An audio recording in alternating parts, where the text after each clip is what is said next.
प्रांजल, अजूनही तुझ्या डोक्यातून ते गेलेलं नाहीये ना? बाबा हो, इतक्या लवकर कसं जाईल सगळं डोक्यातून?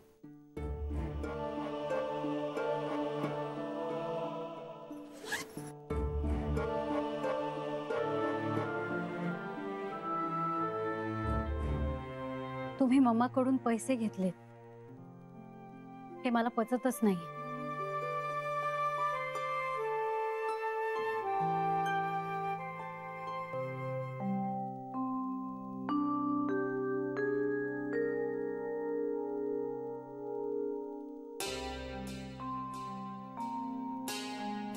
प्रांजल, तुला सगळं माहिती आहे. नाईलाज झाला होता माझा. सगळे मार्ग बंद झाले ते. मी खूप प्रयत्न केला पैसे मिळवण्याचा, पण कुठून काहीच झालं नाही. मग अशा वेळेला तुझ्या मामाने दिलेले पैसे जर का मी घेतले नसते तर मनवाची ऍडमिशन झाली नसती. बाबा हो, म्हणूनच तर मी तुम्हाला माझे दागिने देत होते ना, तर तुम्ही त्यालाही नाही म्हणालात. तुम्ही जर का माझे दागिने घेतले असते तर हे सगळं झालंच नसतं ना. हे सगळं म्हणजे? बाबा, मी तुम्हाला कालही बोलले होते, तुम्ही कितीही नाही म्हणालात तरी गेले कित्येक दिवस आम्ही तुम्हाला बघतोय तुम्ही मम्मा समोर दबलेले असता. ती काहीही बोलली तरी तुम्ही तिला विरोध करत नाही. मला नाही पटत आहे. बाबा, तुम्ही माझे सासरे असून मला वडिलांप्रमाणे प्रेम दिलं. मी सून आहे हे कधीच जाणवू दिलं नाही. मग कुठल्याही मुलीला आपले वडील दुसऱ्या कोणातरी समोर दबून राहिलेले सहन होतील? सांगा ना. प्रांजल, बाबा, मम्माकडून पैसे घ्यायच्या आधी तुम्ही मला एकदा तरी विचारायला हवं. आता वेळ निघून गेलेली आहे. आता या विषयावर चर्चा करून काही उपयोग नाही. यापुढे फक्त एकच गोष्ट लक्षात ठेव प्रांजल, घरात कुणालाही हे कळता कामा नये. काल तू राहायला सांगितलं नाहीच, ते फार बरं केलंस. बाबा, काल मी खूप संयम ठेवून होते, पण मी जास्त दिवस हे रायापासून लपवून ठेवू नाही शकत. ठीक आहे, आज रात्री सगळे जेवायला बसतील ना एकत्र, तेव्हा मी सगळ्यांना सांगून टाकतो. हा, काय तो एकदाच तुकडा पडून जाऊ दे ना. माझं काय व्हायचं असेल ते होऊ दे. फार तर काय होईल, सगळे मिळून माझ्याशी आबोला धरतील ना. ठीक आहे, मी माझ्या मुलीसाठी हे केलेलं आहे. मी सगळ्यांचा आबोला पण सहन करेन. नाही बाबा, असं नका करू. काय हरकत आहे ना. राहायला कळलं काय आणि सगळ्यांना कळलं काय, माझं जे काय व्हायचं ते होणारच आहे. हे बघ, मला काळजी ना ती फक्त मनवा कशी रिॲक्ट होईल याची. कदाचित ती कॉलेजला जाणं बंदही करेल. ठीक आहे, मी समजावीन तिला. निदान ती तरी माझी बाजू समजून घेईल असं वाटतंय मला. बाबा हो, मी पण तुमची बाजू समजून घेते ना. नाही समजून घेतेस तू प्रांजल, नाही समजून घेतेस. मी तुझ्या मामाकडून पैसे घेतले एवढंच डोक्यात धरून बसलेली असतो. प्रांजल, अगं एकदा माझ्या जागी उभी राहून विचार कर. सैरभैर झाली होती कालिंदी. आयुष्यभर तुमच्याशी आबोला धरीन असं म्हणाली ऍडमिशन मिळाली नसती तर. मनवानी मला कधीही माफ केलं नसतं. अशा वेळेला तुझ्या मामानं आपणहून मदत करण्याचं आश्वासन दिलं. मला थोडासा आशेचा किरण दिसला. मग मागचा पुढचा विचार न करता मी घेतले ते पैसे. मी माझ्या परीनं तुम्हा सगळ्यांपासून हे लपवून ठेवण्याचा प्रयत्न केला, कारण एकदा कर्ज फिटलं की मी तुम्हाला सगळ्यांना सांगणारच होतो. तिथेही कमीच पडलो मी. ठीक आहे, मी अविचारीपणा केलाय, मान्य करतो मी. या अविचारीपणाची शिक्षा आम्हाला कधी ना कधीतरी भोगावीच लागणार होती. आज भोगतो मी. बाबा, फक्त तुम्हाला नाही, घरातल्या सगळ्यांनाच याचा त्रास होणार. म्हणूनच सांगतोय प्रांजल, राहायलाच काय, घरात कुणालाच हे कळू देऊ नकोस. एकदा कर्ज फिटलं ना की मी आपणहून सगळ्यांना सांगेन. प्रांजल, एवढं करशील ना या बापासाठी?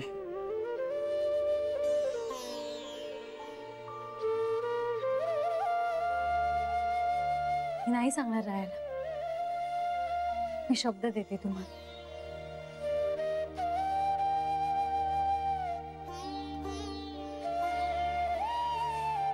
मी पण शब्द देतो तुला.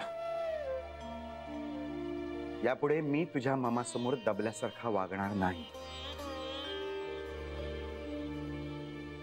निदान मी तसा प्रयत्न तरी नक्कीच करेन.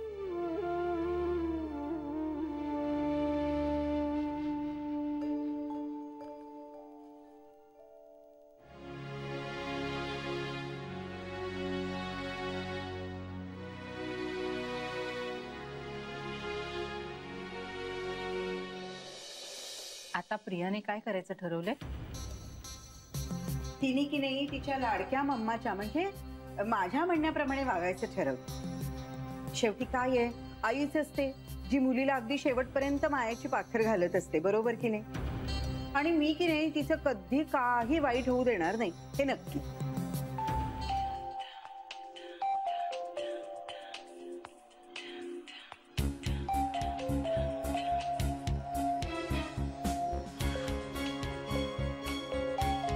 बाई बाई बाई बाई, कालिंदी ताई, तुमचा फोन बंद आहे का हो? नाही हो. अहो मग तुमची ही ऋता मला का फोन करतेय? माहित नाही, पण खरं तर आम्ही इथे आलोय हे तिला माहितच नाहीये. अहो तिला माहिती असणारच. तिला खरं म्हणजे तुमच्याशी बोलायचं असेल, घ्या ना, बोला तिच्याशी, घ्या. हा ऋता, बोल ग. हॅलो आई. तू कधीपासून मला आई म्हणायला लागलीस? अहो मी तुम्हाला सुरुवातीपासून आईच म्हणते. अगं उलट मीच तुला सतत सांगत असते मला आई म्हण, आई म्हण, आणि तू आपली मला सासूबाईच म्हणत असतेस. अहो तुम्हाला फोन लावला का मी? अगं नाही, हा वीणाताईंचा फोन आहे. त्यांचा फोन तुम्हाला कुठे सापडला? अगं सापडेल कसा, त्यांनी दिला तुम्हाला.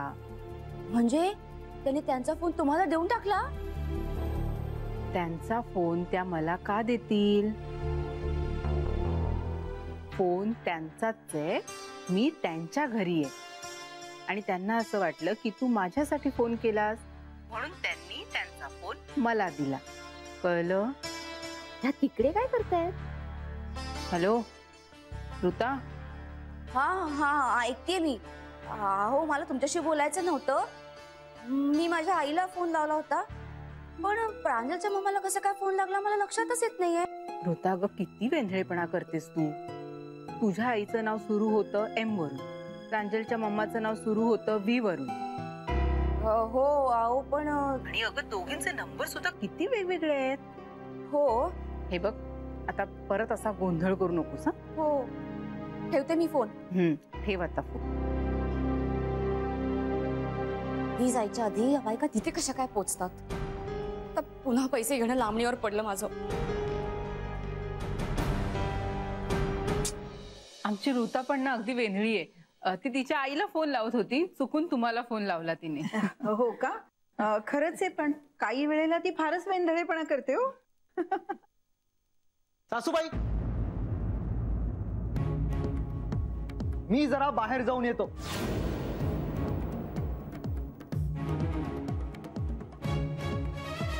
रात्री भेटूया, एकत्र जेवण करूया.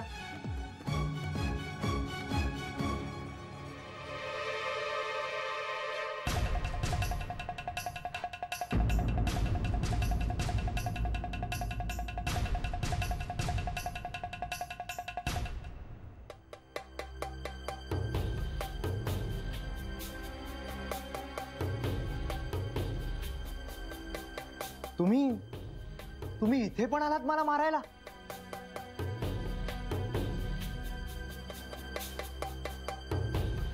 पण काय ना, इथे मी माझ्या सासूबाईंच्या परवानगीने आलोय. अजिबात घुसखोरी वगैरे केलेली नाही आम्ही. आणि देवींची कृपा असेल तर मी इथेच राहीन कायमचा, घर जावई बनून. भैरव, जास्त बडबड करू नको, निघ इथून. निघतो. सासूबाई, तुम्ही म्हणाल तसं वागायचं. असंच ठरलंय ना आपलं? गप्प बसणार. फक्त काही गोष्टी माझ्या मनासारख्या घडू द्या, मग मी कोण आहे हे या चिटणविसांना दाखवून देतो.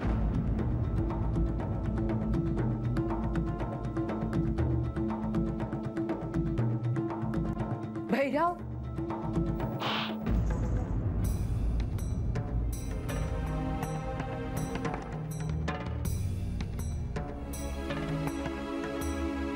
सासूबाई, अहो तुम्ही जावयावरती हात उचलला. मी मोजतोय हा, ही तुमची 4थी थप्पड आहे. असाच आगाऊपणा करत राहिलास ना तर थप्पड मारण्याचं शतक साजरं करीन मी. चिटणवीस आमचे व्याही आहेत, त्यांच्याबद्दल तोंडाला येईल तसं बोलायचं नाही, नाहीतर घरातून हाकलून देईन मी तुला. समजलं? चल त्यांची माफी माग. सासूबाई, माफी माग सांगते ना. मला माफ करा, चुकलं माझं. अशी नाही, तिथे जायचं आणि खाली वाकून त्यांचे पाय धरायचे. चल. हो सासूबाई, मी तुमचा जावई आहे. म्हणूनच माझा जावई कसा असावा हेच शिकवते मी तुला भैरव. चल.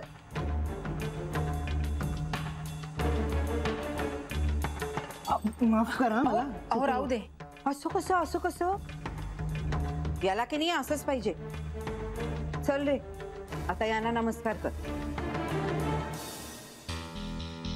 यांची पण या कोण आहेत हे मला माहितीच नाहीये, मग यांची का माफी मागू मी? मी सांगते कोण आहेत. या प्रांजलच्या आजे सासूबाई आहेत. चल त्यांनाही नमस्कार कर. आजी, अहो तुम्ही त्यांच्या घरातल्या मोठ्या आहात म्हणून मी तुम्हाला सांगतो, तुम्ही घरी नव्हता ना तेव्हा तेव्हा यांनी ना मला खूप त्रास दिला. खूप खूप वाईट वागले ते माझ्याशी.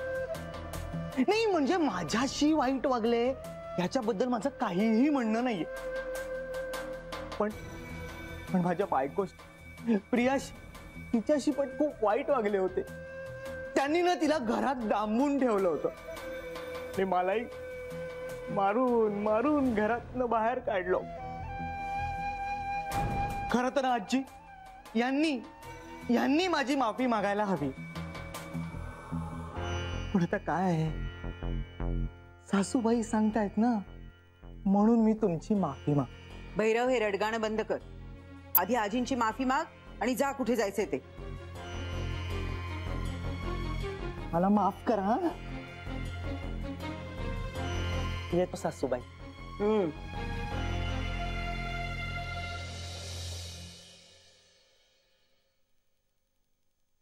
आमचे थोरले जावई, तुम्हाला काही वेडं वाकडं बोलले असतील तर माफ करा. अहो छे छे, तुम्ही काय माफी मागताय?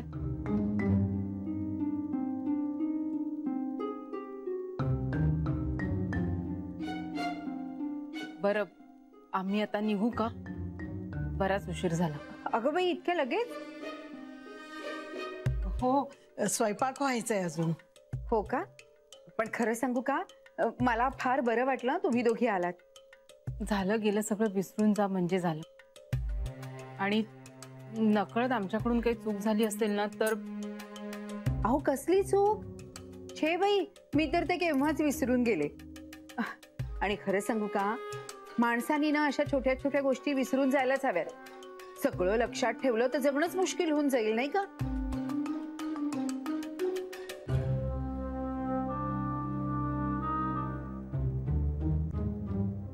चला येतो आम्ही. हो हो, परत भेटू निवांतपणे. हो नक्की येतो आम्ही. या.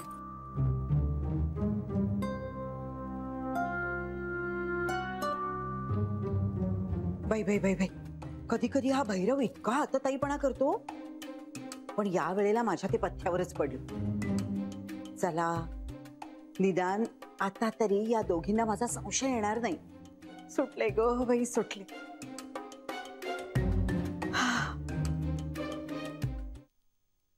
ये.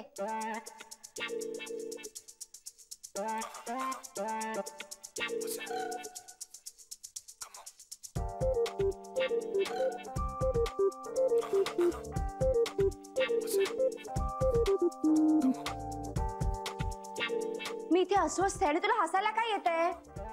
ऋता, तुला तू माहितीये कशी दिसतेस? पिंजऱ्यात अडकलेल्या एका वाघिणीसारखी दिसतेस तू, जी गुरगुरल्या पलीकडे काहीच करू शकत नाही. चेष्टा करू नको सा, माझा अजिबात मूड नाहीये. ऋता, काय झालंय ते तरी सांग.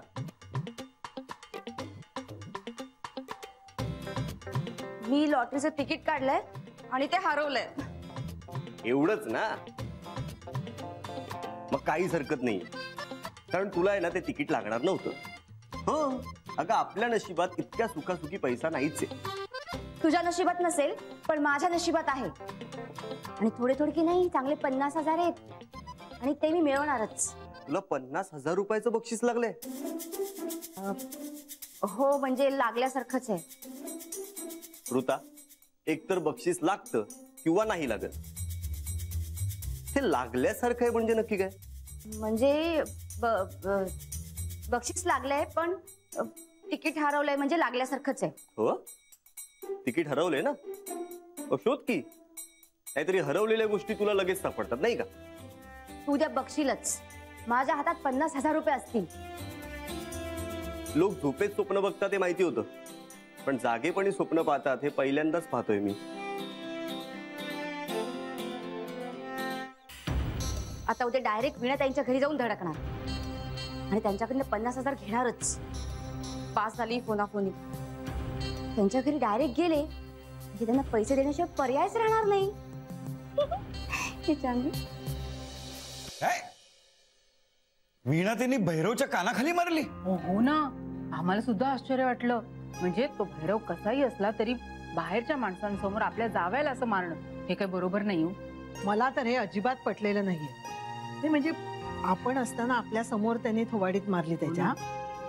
आपण नसताना घरातली काही कामं करायला सांगतील. सासूबाई, म्हणजे मला असं म्हणायचंय की जावयाशी असं वागणं बरोबर आहे का? तो कसाही असला तरीही. अगं हो, पण तो तुम्हाला वाटेल तसा बोलला होता ना. काय झालंय? कोण कुणाला बोललं? अगं, ह्या दोघी प्रधानांकडे गेल्या होत्या तेव्हा तो भैरव आहे ना, तो याला वाटेल ते बोलला. मग काय, वीणाबाईंनी चिडून त्याच्या कानाखाली वाजवली. अय्यो, भारी आहे ना. आपण सुद्धा मनवासाठी घर जावई शोधूया, म्हणजे आपल्याला पण त्याच्याशी असं वागता येईल. ऋता, जरा गप्प बसशील का तू? पण मला एक गोष्ट कळत नाही, तो भैरव कसा आहे माहितीये ना? मग वीणाताईंनी त्याला आसरा दिलाच का? अहो, अगदी सोपं आहे. त्यांना त्याला घर जावई बनवायचंय. तू उगाच काहीतरी बोलू नकोस ना ऋता. नाही काका, वहिनी बरोबर बोलते. त्यांच्या मनात तर तसंच आहे. अजिबात शक्य नाही. अरे पण तू काय एवढा चिडतोयस? बरं झालं राया, तू घर जावई झाला नाहीस, नाही तर तुझं हेच झालं असतं. वहिनी भैरवची तीच लायकी, म्हणूनच मम्मा तशी वागली. आई, कुठल्याही घर जाव्याची हीच गत होते. मिंधावून जातो तो. सासरचे लोक जे म्हणतील ना तेच त्याला करावं लागतं. अरे पण म्हणून काय झालं? घरी आलेल्या लोकांचे पाय धरून माफी मागायला लावायची? गाई, हे तर काहीच नाही.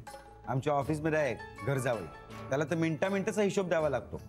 तो स्वतःच्या मनाने काहीच नाही करू शकत. प्रत्येक गोष्टीत त्याला सासरच्यांची परवानगी घ्यावी लागते. बाप रे, म्हणजे त्याच्या स्वातंत्र्यावर घालाच आहे म्हणकी. हो ना रे. बर, घरजावई असला तरी तो शेवटी माणूसच आहे ना. दादा, तुझा मित्र कसा आहे ते खरंच माहिती नाही, पण तो भैरव कसा आहे आपल्याला चांगलंच माहिती आहे ना. मी तर म्हणतो त्याला उठता लात बसता बुक्की मारल्याशिवाय तो सुधारणारच नाही. भाऊजी काहीतरीच काय. नाहीतर काय वहिनी, प्रियासारख्या चांगल्या मुलीच्या आयुष्याचं वाटोळं केलं त्यांनी. काय अधिकार आहे त्याला असं तिच्या आयुष्याशी खेळण्याचा?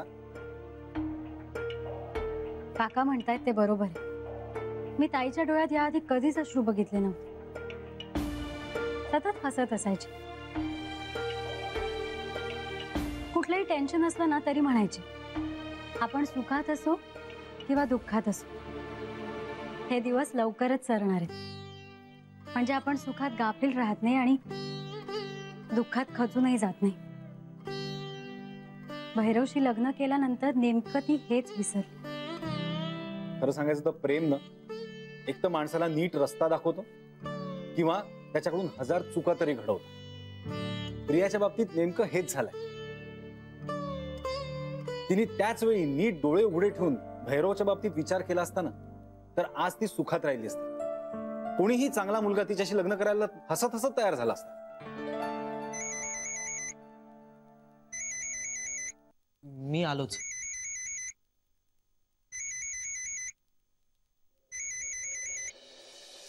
आई अगं पण तुम्ही दोघी का गेला होता तिकडे?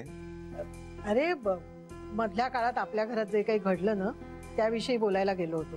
नाही म्हणजे आपण आपल्या दृष्टीने बरोबर वागलो असू पण त्यांच्या दृष्टीने ते चुकीचंच होतं ना, म्हणून आम्ही दोघी त्यांची माफी मागायला गेलो होतो. बापरे, मग त्या काय म्हणाल्या? म्हणजे चिडल्या होत्या का? नाही रे, त्यांनी मनातून सगळं काढून टाकलंय. हे एक बरं झालं, तुम्ही गेला ते फार बरं झालं. पण हे सगळं भैरव प्रकरण घडलं ना त्यामुळे आमचा विषय अर्धवटच राहिला. मला ना खरंच कळत नाही, त्या भैरवला घर जावई करून घेण्यासाठी या वीणाताई एवढ्या हट्टाला का पेटलाय? प्रिया आपली चूक सुधारते आणि वीणाताई तिला परत त्याच रस्त्यावर ढकलताय. मंग्या रे, ती त्यांची मुलगी आहे, त्यांच्या निर्णयामध्ये आपण कोण ढवळाढवळ करणार? अरे दादा, असं कसं म्हणतोस तू? एक माणूस म्हणून आपण प्रियाच्या बाजूने विचार करायला नको? आता कुठे तिने योग्य तो निर्णय घेतलाय दादा, आणि ह्यापुढे जर तिला तिचं आयुष्य सुखाने जगायचं असेल ना तर त्या भैरवशी संबंध तोडायलाच हवे तिने. आता बस झाला हा विषय. आपण किती काथ्याकूट केला तरी त्याचा काही उपयोग होणार आहे का? शेवटी त्यांना हवं तेच त्या करणार आहेत. आणि ते कसं होणार नाही हे मी बघणार नक्कीच.